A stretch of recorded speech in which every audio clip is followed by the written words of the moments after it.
Bonjour, alors dans cette vidéo, on va faire un petit exemple de calcul qui implique la loi de Graham, qui est la loi de diffusion des gaz. Alors, on a un gaz inconnu qui diffuse au rythme de 420 millilitres par minute dans un appareil à diffusion. Si la vitesse de l'ammoniac NH3 diffuse à une vitesse de 820 millilitres par minute, détermine la masse molaire du gaz inconnu.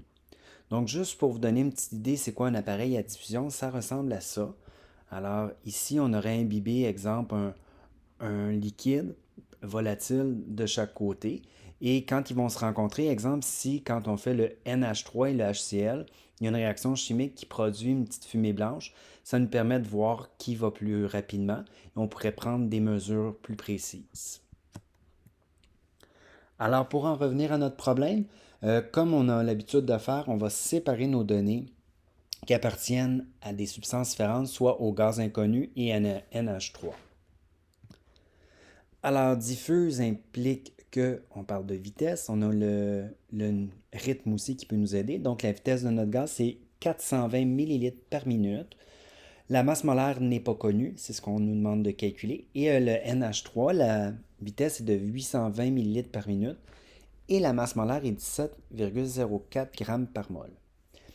Avant de commencer le problème, on peut déjà se donner une idée. Puisque notre gaz a une vitesse plus faible, plus petite que le NH3, mais sa masse molaire doit être plus grande. Ça, on l'avait vu, c'est l'aspect qualitatif de la loi de Graham. Plus la masse molaire est grande, moins on va vite. Alors, ma loi de Graham qui dit que la masse molaire d'un gaz fois sa vitesse au carré doit être égale à la vitesse d'un autre gaz fois vitesse au carré d'un autre gaz fois sa masse molaire. Bon, 1 et 2, je pourrais décider qui est qui. Dans ce cas-ci, je vais mettre mon 1 comme étant le gaz inconnu et le 2 comme étant NH3. C'est important que le carré n'affecte que la vitesse, sinon on aurait mis une parenthèse. J'isole ma masse molaire du gaz. Ici, je mets mes données que j'ai dans mon problème. Et attention, c'est super important, le 820 ml par minute, il faut absolument mettre une parenthèse au début et à la fin parce que le carré n'affecte pas que le 820 ou le millilitre ou la minute, il affecte tout l'ensemble. Même chose pour la vitesse du gaz en dessous.